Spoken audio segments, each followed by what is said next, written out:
Olá, professora Valéria. Eu vim hoje para a gente rever um pouquinho aí o conteúdo trabalhado no terceiro bimestre e vamos então ver rapidamente essas tais teorias científicas, né, do surgimento da vida na Terra, sobre a evolução e, lógico, né, se eu vou falar de evolução, não posso deixar de falar de Darwin, ok? Então, quando a gente fala da criação, do surgimento da vida no planeta, né? A primeira resposta que vem na cabeça de todo mundo, se você sair perguntando como surgiu a vida no planeta, a maioria das pessoas ainda hoje respondem foi Deus. Consideração. Não tem certo, não tem errado aqui, né? O criacionismo ele está muito difundido porque está ligado à religião. É importante que a gente consiga, nesse momento, entender que não é porque eu vou ver o lado científico que eu estou menosprezando ou desacreditando da minha fé. Eu preciso conhecer. Se você quer ser forte na sua defesa, naquilo que você acredita, você tem que conhecer as outras teorias também. Então, eu faço um convite para que você venha de coração aberto aí mesmo para entender esse lado científico, tá bom? Então, quando a gente fala aí sobre evolução, então, primeira teoria, lógico, né? Faça-se a luz, né? Tem lá vários textos sobre esse momento, né? Textos bíblicos sobre este momento. E só que eu acho que é uma forma muito simples também da gente explicar tudo. Eu ponho lá na conta de Deus e eu não preciso mais me dar o trabalho de nada. Será que é isso mesmo que cabe a nós? Deixar tudo por conta dos outros? Então, nesse momento, vamos deixar a nossa crença, a nossa fé, e isso não quer dizer que você vai deixá-la para sempre, quer dizer só que você vai ouvir o lado científico da história, tudo bem? Então, outras teorias, além dessa do criacionismo, é uma que se chama panspermia, onde diz que os seres chegaram aqui no nosso planeta de outro planeta. Então não se sabe se foi alguém que trouxe alguém, ou se foi alguns micro-organismos que vieram em meteoros e etc. Mas isso também não explica como surgiu a vida. Eles também só traz aí, joga para frente. Ah, veio de outro planeta. Mas como surgiu a vida no outro planeta? Não é mesmo? Tá? Sendo assim, chegamos finalmente, né, naquela teoria que traz aí cientificamente algumas explicações para a gente, tá? Então, ela é conhecida aí como a evolução química, né, a teoria de Oparin-Haldane. Ela também tem algumas divisões nessa teoria. Aqui essa imagem traz aí para a gente, né, mostrando a diferença entre o fixismo e o evolucionismo, né? Então, no fixismo a gente vai depois estar falando mais para frente sobre geração espontânea, voltamos aí no criacionismo que está diretamente associado, tá? Isso tudo dentro aqui de fixismo, né? E o catastrofismo, né? Onde tudo acaba, etc. Tá? Ou a evolução, onde as coisas vão tendo aí variações ao longo do tempo. Vamos chegar então nessa primeira possibilidade do surgimento da vida, chamada a hipótese heterotrófica. Primeira coisa, vamos retomar o que é esse conceito de heterotrófico e autotrófico. Então a gente tem que pensar, a gente fala bastante isso nas nossas aulas, né? Isso está relacionado à forma de obtenção de alimento, né? De energia, que é o que interessa. Então eu posso, Valéria, como animal, né? Eu dependo da cadeia alimentar. Eu não consigo produzir o meu próprio alimento. Eu posso ir lá comprar, eu posso plantar, mas se a planta não crescer, se o animal não morrer, ou outra, né? Algumas dessas, alguém não produzir alguma coisa, eu não tenho alimento, tá? Eu dependo da cadeia alimentar. Eu sou um ser heterotrófico. E se eu sou heterotrófico, aqueles que conseguem produzir o próprio alimento, que são, né, na sua maioria, os fotossintetizantes, fotossíntese, porque usa a luz, né, sintetiza a partir dos fótons da luz o seu próprio alimento. Vegetais, algas, né, algumas bactérias aí também. E esses seres vivos, então, são os autótrofos ou autotróficos, tá? as duas denominações estão corretas, tudo bem? Então, o nome dessa hipótese é heterotrófica, está relacionada ao surgimento dos primeiros seres vivos serem heterotróficos, ou seja, depende aí do alimento que estava disponível. Que alimento? Bom, tirando essa consideração, vamos à segunda. Temos que pensar naquela terra lá, de bilhões de anos atrás, não da terra bonita que a gente está vendo aqui hoje, né? Do jeito que a gente conhece. Essa terra primitiva, ali, ó, aconteceu o Big Bang, né? Surgiu aí o universo, o nosso sistema solar. Então, a partir desse Sol que forma o nosso sistema solar, com todos os planetas que orbitam ao seu redor, né, a Terra começa ali então a sua vida e ela vai se resfriando, formando a crosta. E essa Terra primitiva, ela não tinha gases de efeito estufa que a gente tem hoje, não tinha camada de ozônio que protege contra a radiação solar, então ela estava extremamente exposta à radiação. Devido à intensa erupção vulcânica também, existia uma evaporação grande, existiam muitos raios, então era um ambiente bem diferente daquele que a gente conhece hoje, e os elementos comuns naquele ambiente eram a água, né, o hidrogênio, tá?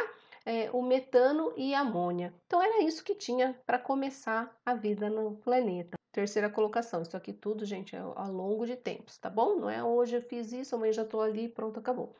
Então, essas moléculas inorgânicas, água, hidrogênio, metano e amônia, com o passar do tempo, sofrendo essas radiações, né, esses processos aí todos, acabaram formando, dando origem às primeiras moléculas orgânicas. Então, ali uma glicose, um aminoácido, tá? E ficou disperso aí nesse oceano. Ah, eu não falei isso, né? Mas a vida vai começar nos oceanos, tá bom? A gente chama essa teoria aí também de sopa cósmica, sopa orgânica, tá? Então, esse caldeirão ali fervente, então surgem as primeiras moléculas orgânicas. Elas vão se combinando, vão dando origem aí a proteínas, né? Então, a proteína é uma sequência de aminoácidos, se eu tenho aminoácidos, eles se juntarem, vão formando proteína, até que em algum momento ele é envolto por uma estrutura, como se fosse uma película, né? Isso a gente vai ter um nome especial, que é coacervados, eles não são células ainda, mas seria essa molécula orgânica um pouquinho mais desenvolvida, envolta em uma membrana. Daí sim vão surgir lá os primeiros seres que provavelmente eram de RNA, eram de DNA, né? A gente pensa ali na nossa molécula de DNA, a nossa dupla hélice, não é? Tá? Então, assim surge a vida de forma heterotrófica. Bom, mas e o que eles vão comer? Então, não estava já cheio ali de aminoácidos, de glicose? Então, esses primeiros seres se alimentariam dessa matéria que estava ali. Pensa aqui comigo um minutinho. Quando eu vou fazer um pãozinho, que eu compro lá a levedura na padaria, no mercado, eu coloco ali na minha massinha para que esse pão cresça. Essa levedura é um fungo, né, que faz com que esse pão fique macio e se desenvolva. Como assim? O que é a fermentação? Então, um processo químico que o fungo vai obter energia para ele e nesse processo ele libera gás carbônico. Então, aqui, quando essas primeiras células se alimentavam, para usar essa energia, né, ele tinha produção de gás carbônico. Então, começa a produzir gás carbônico. Vou pular aqui, ó. Então, os primeiros seres vivos, por fermentação, começa a produzir gás carbônico. Não tinha nada disso naquela época, né? E aí começa a aparecer os primeiros gases de efeito estufa, tá?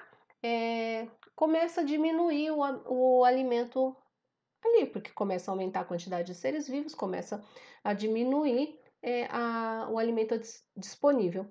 E com o passar do tempo, né, alguns organismos começam a aproveitar esse gás carbônico, a energia solar e a água para produzir o próprio alimento nessa reação química que é tão conhecida nossa, chamada fotossíntese, ok? Então, primeiro surgiram os fermentadores, depois os fotossintetizantes, e aí começa a produção de gás oxigênio no planeta, que até então não falamos de oxigênio, para depois então poder aparecer os primeiros seres aeróbios, aqueles que dependem do gás oxigênio.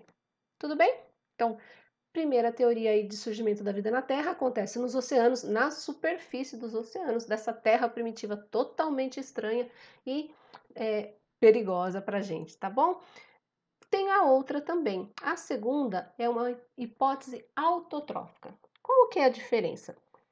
Essa primeira parte das moléculas inorgânicas formarem os coacervados e depois darem origem à primeira célula é igual, só que essas primeiras células, em vez de serem fermentadores, eles eram quimiosintetizantes.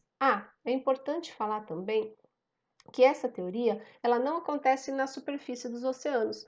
E isso tem algum sentido, porque se a gente pensar nessa Terra toda cheia de problemas, esse oceano era muito mexido. Então, na teoria autotrófica, isso aqui acontece nas profundezas, ali no fundo dos oceanos, nos abissais. E ali, então, algumas usavam a matéria química que tinha ali à disposição. Nesses locais onde nós temos ação vulcânica intensa, é muito comum, hoje se descobriu presença de bactérias que usam, né, que ainda fazem quimiossíntese, usam matéria sulfurosa, então essas águas termais cheias de enxofre, né, são usadas então aí como matéria-prima para fazer o seu próprio alimento, tá? Então, o resto depois continua igual. Então, depois dos quimiosintetizantes, vão aparecer os fermentadores, os fotossintetizantes e, por último, aqueles que dependem do gás oxigênio. Tudo bem? Existe um experimento que comprova, que é o experimento de Euler-Miller, que eu escrevi o Parinaldani, mas o Parinaldani é essa teoria, tá bom? Então ele reproduziu em laboratório, ele tentou simular as condições ambientais da Terra primitiva, colocando, né, calor, radiação, ele pôs um eletrodo ali para fazer descargas elétricas, colocou esses gases que tinha ali no momento e ele conseguiu reproduzir, então, de moléculas inorgânicas, ele conseguiu obter os aminoácidos, tá? As primeiras moléculas orgânicas. Isso é uma comprovação científica. Muito bem. Quando a gente fala de evolução, a primeira coisa que vem na cabeça do ser é não vem do macaco. Não, meu bem, você não veio do macaco, nem eu, nem ninguém veio do macaco, tá bom? Aliás, todos nós viemos de um ancestral comum, que é esse lá dos oceanos que acabamos de conhecer. Então, isso aqui, Darwin nunca falou isso, que viemos, né? Mas que temos um ancestral comum. Se a gente pensar que todo mundo começou ali nos oceanos que acabamos de ver, então todo mundo veio também de todos os lugares, tá bom? Isso aqui nós vimos no começo do ano, quando a gente começou a ver cladograma, vamos ver novamente no próximo bimestre aí, e a gente conversa disso um pouquinho mais aprofundado nos cladogramas, ok? Bom, aqui mostrando essa evolução, então aqui a partir de uma molécula praticamente, né, parece aqui um vírus, né, um RNA, sei lá, surgem aí as primeiras células que vão se desenvolvendo nos diferentes seres vivos, tá? Isso aqui é a evolução das espécies. E quando a gente fala então de evolução, né, eu estou falando que isso é um processo lento, né? Desde o surgimento da vida ali nos oceanos, aí vão se desenvolvendo diferentes seres, a conquista da Terra e etc. A gente já viu os grupos aí animais, né? Como que conquistou tudo isso, tá bom? Bom, vamos falar então dos dois importantes evolucionistas. Antes de chegar ali em Darwin, nos evolucionistas, né, tinha uma perrenga sem fim aí, porque eles achavam que a vida podia surgir de qualquer lugar, que a vida surgia da não-vida, né? Então, essa época aí dos filósofos, sempre foi uma curiosidade saber de como surgia a vida, mas eles achavam que era Deus, que isso podia surgir ao acaso, a gente chama isso de geração espontânea. Estou aqui, de repente, né, o computador, de repente, nasce uma vida aqui no meu computador. Talvez, né, deve estar lotado de micro-organismos, mas eles não sabiam disso. É impressionante pensar que eles fizeram uma publicação numa revista científica da receita de como criar ratos, né? Não criar no sentido, venha colecionar ratos, não, de fazer nascer, de aparecer, né? Então dizia nessa publicação científica que se você pegue uma camisa sua suada, coloque num canto da sua casa escuro, acrescente ali um pouco de trigo e em pouco tempo você terá ratos. Faça na sua casa, vai dar certo, tenho certeza, tá? E aí tem uma grande um grande problema entre vários cientistas que vêm na sequência para provar que a vida não surge da não-vida, né? Que era um caso. O principal é Francesco Redi, que ele faz o experimento da carne, que vocês viram ali na apostila de vocês, né?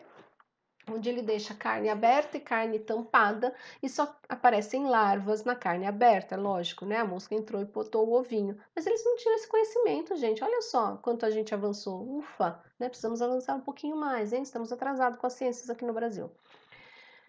E aí vem vários cientistas discutindo que não, que o Red estava errado, que é a biogênese. Ah, geração espontânea e abiogênese, a na frente da palavra biogênese, biogênese, veio da vida. Ou a abiogênese não veio da vida, tá bom? Geração espontânea. Vem uma sequência deles brigando que não, o experimento foi feito errado, eles refaziam de outra forma, até que no fim, né, é uma sequência em Red, Niri, Hans Spallanzani e finalmente chega Pasteur, que acaba com essa dança toda aí, com o experimento dele do pescoço de cisne, né? Vocês tinham uma atividade para fazer sobre essa, pesquisar esses cientistas e eu espero que tenham feito. Lamarck, ele foi o primeiro a vir com as teorias evolucionistas e assim, ele estava errado? Tava, ele estava errado, mas ele é muito importante, porque ele foi o primeiro, tá? Ele trouxe aí uma teoria muito importante, que é a teoria do uso e desuso. Ou seja, se você usa, desenvolve. Se você não usa, vai atrofiar, vai perder, vai deixar de existir, tá? E que essas características eram passadas, transmitidas aos seus descendentes.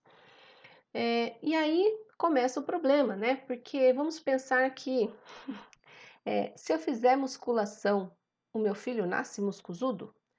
Se eles têm um experimento, acho que eu coloquei ele aqui, um experimento onde eles cortavam o rabinho do rato e passava a geração, o rato nascia de rabo de novo. Cortava o rabinho do rato, passava a geração, nascia com o rabo de novo. Porque, né, essas características que a gente se eu fizer uma tatuagem, meu filho vai nascer tatuado. Então, nesse ponto, ele estava aí um pouco equivocado, né, Lamarck? Sinto muito, mas você estava. Mas nós agradecemos profundamente a sua teoria. Então, ele traz essa teoria do uso e desuso, né? Então, quanto mais eu usar uma característica, quanto mais necessário for, ela vai se desenvolvendo. E quanto menos tiver de uso, ela vai deixando de existir, tá? E aí chegamos então no Darwin. A gente ama Darwin, né? A gente da biologia ama Darwin com a sua teoria. Ele foi um grande observador, né? A capacidade de observação dele é uma coisa fabulosa, tá? E ele propõe então a teoria da seleção natural. Uma coisa importante de ressaltar é que Darwin não fala de transmissão de características hereditárias, tá? Ele fala da seleção natural, que o meio ambiente ele vai influenciar aí na seleção, no tipo, aqueles que são mais aptos sobrevivem. Aptos a quê? Aquele ambiente, aquelas condições, tá? Não existe um ser mais apto que vai estar bem em todos os locais. Então, se eu pegar a cobra do deserto, ela está super adaptada para o ambiente dela. Leva ela para a neve, coitado, o que vai acontecer? Então, cuidado, porque muitas vezes, muitas pegadinhas de vestibular, eles trazem lá que é o mais forte, é o mais esperto, é o mais inteligente, e isso não tem nada a ver, tá? Essa história do mais forte eu gosto de comparar, por exemplo, vamos pensar numa situação entre um hipopótamo e um coelhinho. Quem é o mais forte? Lógico que é o hipopótamo, né? Mas se a necessidade do momento for um incêndio que tenho que sair correndo, quem vai se dar melhor? O coelho, tá? Então, isso aí é a seleção natural, ela seleciona aqueles que têm as características mais favoráveis para aquele ambiente. Né? Se eu estiver numa ilha onde só tem semente para eu me alimentar, mas eu tenho um bico de beija-flor, por exemplo, eu vou conseguir me alimentar? Não, tá bom? Então, essa aqui é clássicas girafinhas que comparam as teorias de Lamarck e Darwin. Eu amo essa imagem, tá? Ela é muito clara, então aqui eu tenho o A uma historinha e no B uma outra historinha. Então, nessa historinha aqui, as girafinhas estavam bonitinhas olhando para a árvore e elas queriam comer aquelas folhas. Ó, Nossa, de tanto esticar o meu pescoço, olha só, ao longo de muito tempo, todas ficaram pescoçudas. História B. Nós tínhamos girafinhas, algumas de pescoço mais longo, outras de pescoço mais curto. Oh, essas aqui comiam e essa não. Tadinha, morreu. Então, ao longo do tempo, né, vão sobreviver somente aquelas que têm pescoço longo. Teoria A é de Lamarck. De tanto esticar o meu pescoço, eu fiquei pescoçuda. Teoria B é Darwin. Aqueles que têm as características mais adaptadas ao seu meio, comer no alto, vão sobreviver. Vocês têm, né, atividade dessa semana, um formulário aí para preencher. Então, aqui está o experimento de Red que eu acabei de falar para vocês. Ai, e aqui vocês vão aí falar para mim se a frase é de Darwin ou se é de Lamarck. Então, pensa lá, né? Lamarck é aquela que se eu colocar argola no meu pescoço, eu vou ficar pescoçuda. Se eu parar de usar a minha mão, ela vai cair. Tipo isso, tá? Então, aqui tá para vocês pensarem: os ursos polares vivem na neve porque são brancos? Ou os ursos são brancos porque vivem na neve? Uma teoria de um, a outra de outro. Pensem aí, tá bom? Tem de novo a girafa que eu acabei de explicar. E tem a formação de espécies. É só isso que tá faltando, tá, turma? Paciência aí, tô acabando. Então, quando a gente tem um grupo, né, uma população, aqui no caso de coelhinhos brancos, olha que fofos, tá bom? Ela estava ali vivendo feliz e contente por algum motivo, um terremoto, um maremoto, caçador, sei lá, seja lá o que for que aconteceu, que vai separar geograficamente, ou seja, né, eles estão em locais diferentes agora. Com o passar do tempo, tudo com muito tempo, gente. Com o passar do tempo, né, essa população vai também sofrendo algumas mudanças e essa também, né? Então, se a gente olhar hoje para mim e olhar para a mulher que as primeiras mulheres da caverna lá, nós temos fisionomia totalmente diferentes. Vão acontecendo mudanças ao longo do tempo, né? E isso vai acontecer com cada uma das populações isoladas agora. Depois de muito tempo, quando elas se encontrarem, elas não se reconhecem mais como uma única população, porque as mudanças foram tantas e como os ambientes estão diferentes, provocaram características diferentes em cada um dos grupos, né? Então, esse grupo só se reproduz entre eles e esse entre eles. E isso é uma característica que traz a espécie, né, se reproduzir entre eles com descendentes férteis.